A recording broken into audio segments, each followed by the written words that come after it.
Hallo meine Freunde, hola Madridistas, ich könnte nicht glücklicher sein. Die Länderspielpause ist vorbei und keiner unserer Jungs ist verletzt. Keiner unserer Jungs ist angeschlagen.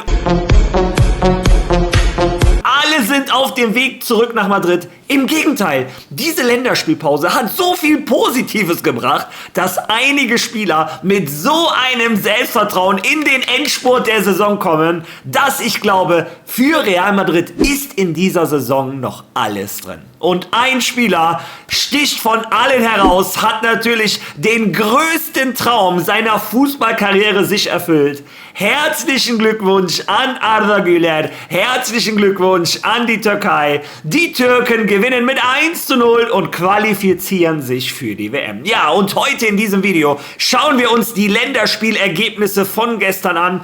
Ich gebe euch meine Meinung zu den Ländern, die sich qualifiziert haben, zu denen, die sich nicht qualifiziert haben. Wir schauen auf die Länderspiele von den Spielern von Real Madrid und zu guter Letzt hat Eduardo Camavinga das Geheimnis von Álvaro Arbeloa verraten. Also, viel Spaß beim Video.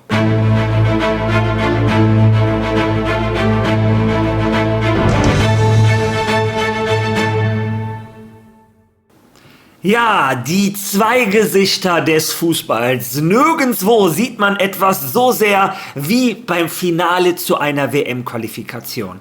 Gestern hatte ich ein geteiltes Herz. Ich habe mich für einige Länder sehr gefreut. Für andere war ich sehr traurig, wenn ich ehrlich bin.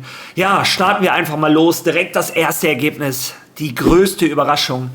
Italien verpasst ihre dritte WM am Stück. Ein Land, das zwischenzeitlich übrigens Europameister geworden ist. Eine Fußballnation, die, glaube ich, 4 WM-Titel hat. Eine der größten Fußballländer dieser Welt qualifiziert sich für 3 WMs am Stück nicht.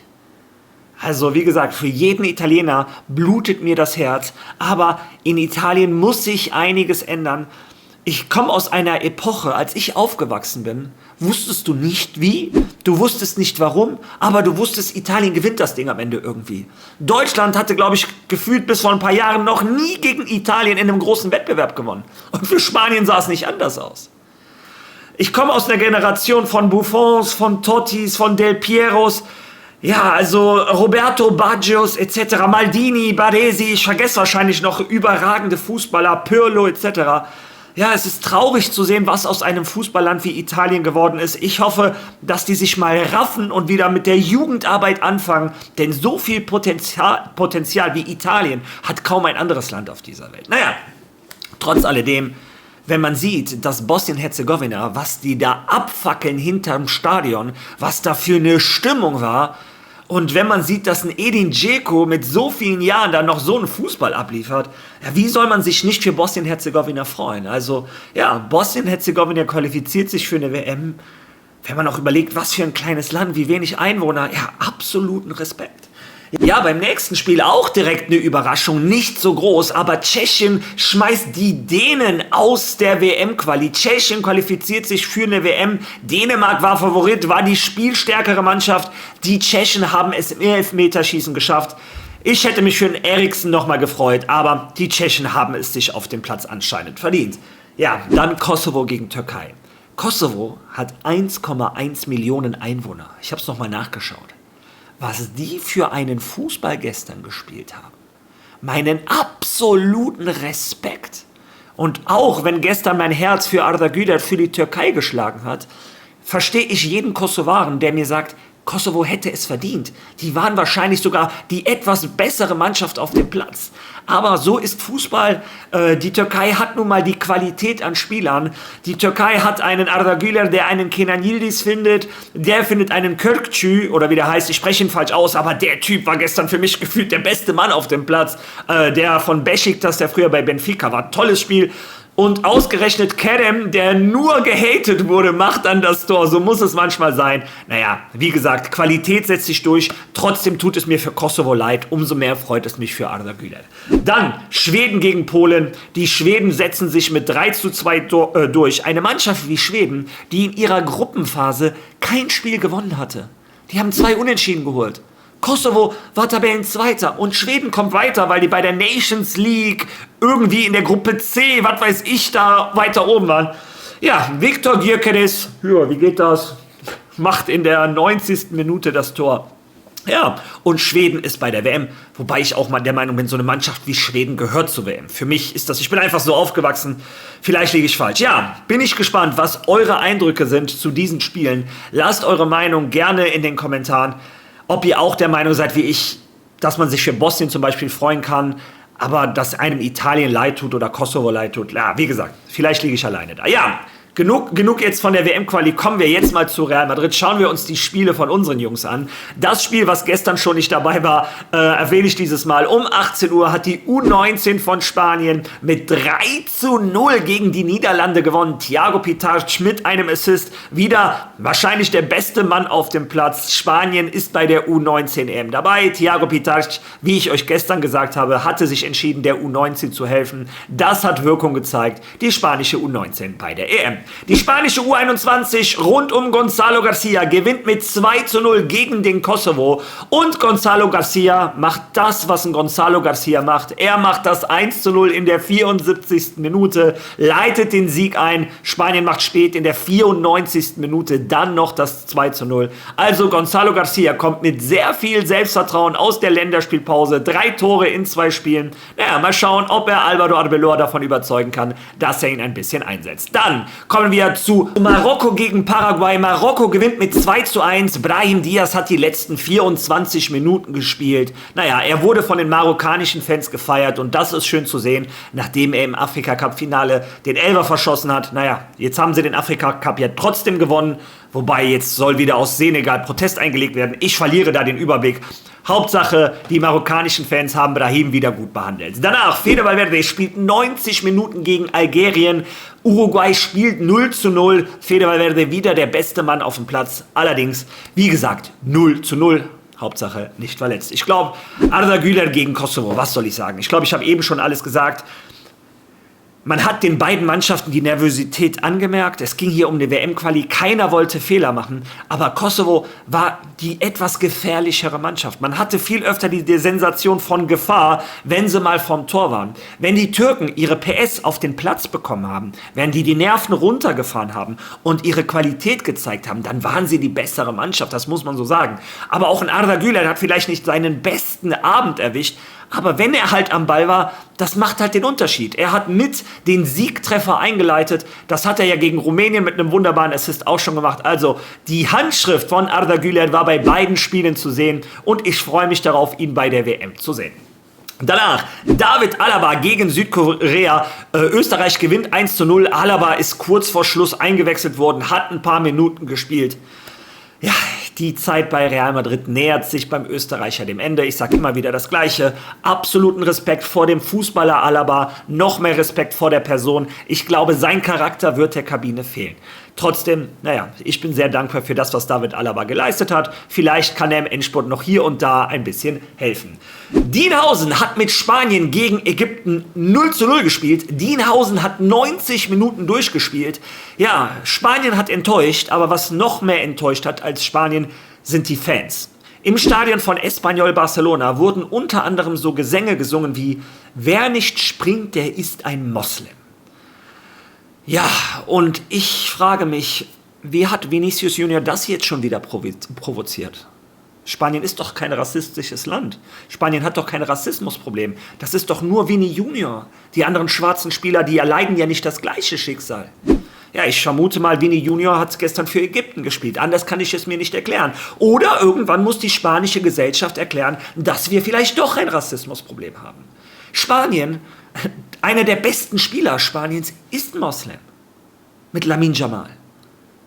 Es macht so keinen Sinn, aber es macht auch wenig Sinn, dass die anderen Gegner Vini als Affen und was auch immer bezeichnen, wenn sie selber auch schwarze Spieler in ihrer Mannschaft haben. Das macht keinen Sinn. Die Leute haben kein Gehirn. Also mich persönlich regt so etwas sehr auf. Spanien möchte in 4 Jahren eine WM ausrichten. Ja, Spanien hat noch ein großes Stück Arbeit. Ich entschuldige mich bei jedem Ägypter, hat auf dem Fußballplatz nichts zu suchen. Mastantuono, Argentinien hat gegen Sambia 2:0 gewonnen, wenn ich mich nicht täusche. Franco Mastantuono hat keine Minute gespielt. Nico Pass hat die letzten 20 Minuten gespielt. Und zu guter Letzt das Spiel, was mich auch sehr interessiert hat. Ich bin ehrlich, ich konnte es nicht schauen. Ich habe mir die Highlights angeschaut. Aber diese wunderschönen Bilder kann ich euch zeigen.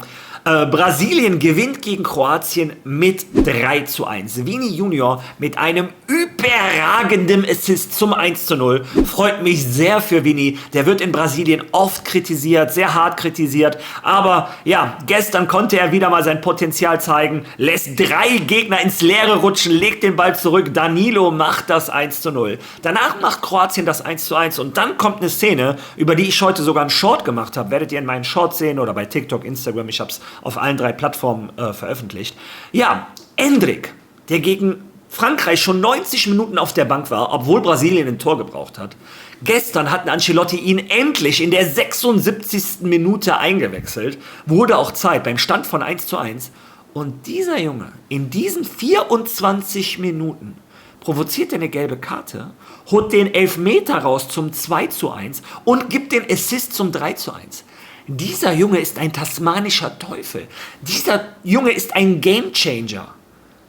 Und Carlo Ancelotti behandelt ihn, ich will kein böses Wort sagen, weil Carlo Ancelotti eine absolute Real Madrid-Legende ist, der erfolgreichste Trainer unserer Geschichte.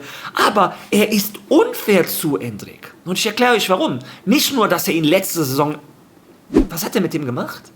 Der war immer nur auf der Bank, obwohl er sich viel mehr Chancen verdient hätte. Madrid hat ja keinen guten Fußball gespielt und du hast da draußen auf der Bank jemanden, der Leben in die Mannschaft reinbringen kann. Ja, Ancelotti wollte es nicht.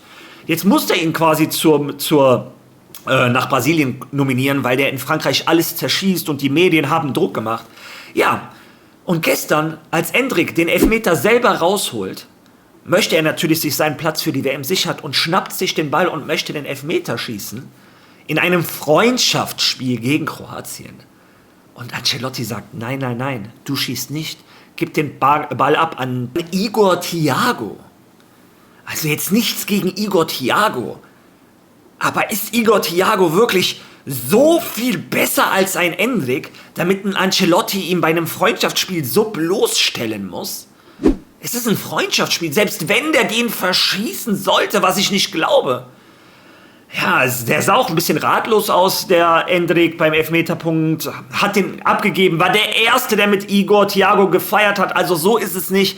Endrick ist ein guter Junge, mir persönlich hat es leid getan und langsam fange ich sogar an zu glauben, dass Ancelotti irgendein persönliches Problem mit ihm hat. Also für den Jungen tat es mir sehr leid. Naja, wie gesagt, das ist so eine Übersicht der Nationalspiele, der Länderspiele von gestern. Die wollte ich mit euch mal durchgehen.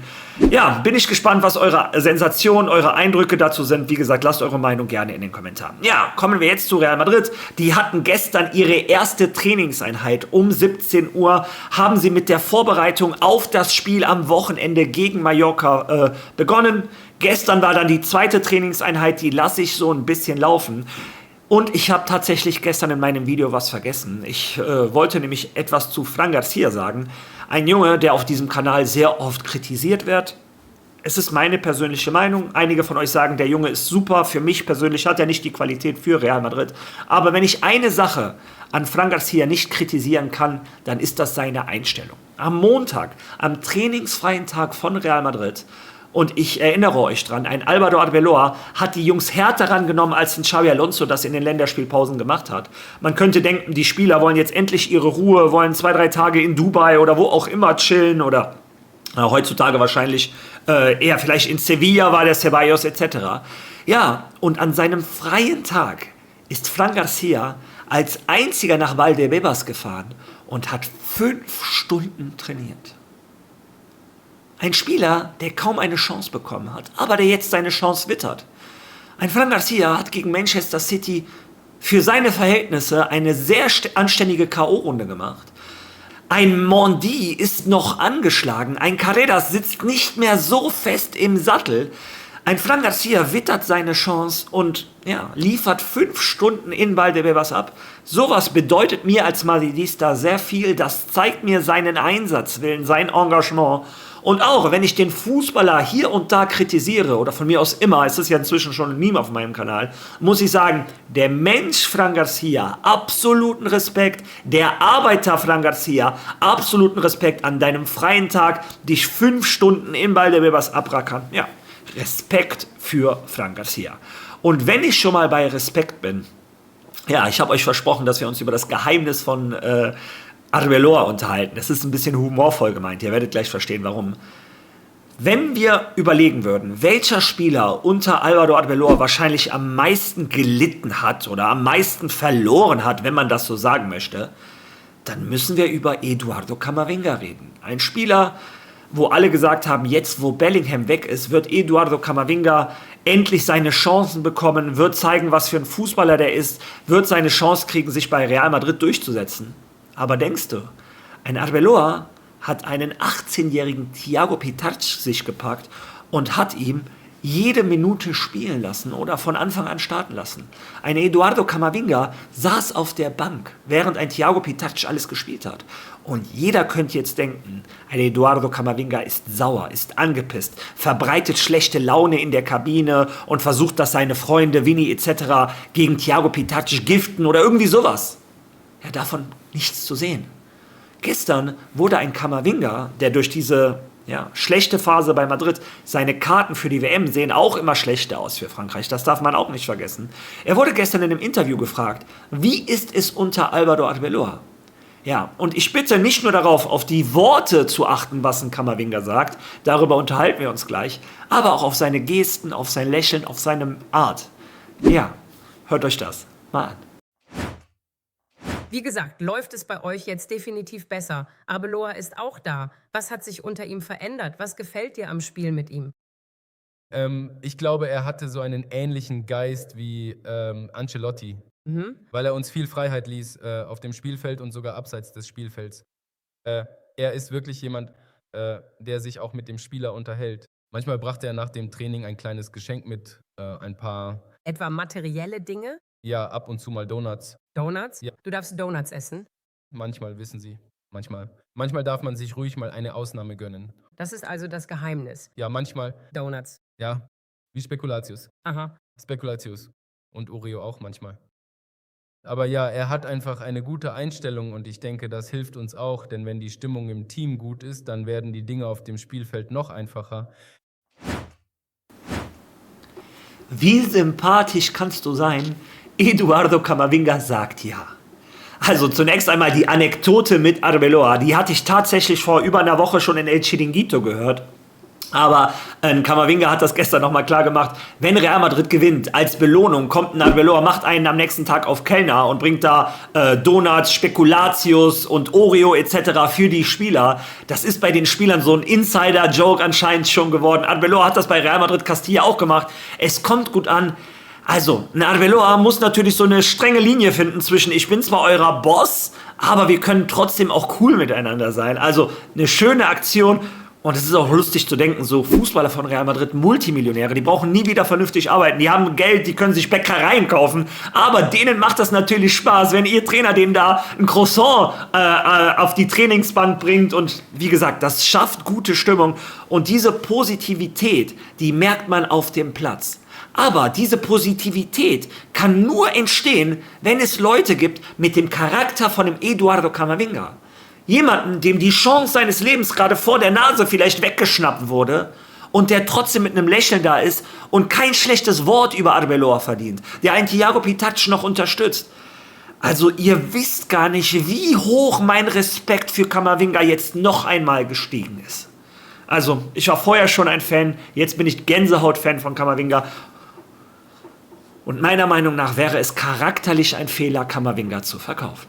Aber das ist meine Meinung. Ja, und jetzt bin ich gespannt, was ist deine Meinung? Was sagst du zu unseren Nationalspielern? Was sagst du zur WM-Quali? Was sagst du zu Camavinga, zu Fran Garcia etc.? Lass deine Meinung bitte in den Kommentaren. Wenn du schon mal da bist, wäre es nett, wenn du dieses Video liken könntest, wenn du es hypen könntest. wenn du ein Follow da lassen könntest, wenn du das noch nicht gemacht hättest. Wir sind kurz vor den 27.000. Wäre sehr schön, wenn du mir dabei hilfst. Und ich schlage vor, wir sehen uns morgen wieder. Bis dahin. À la Marie!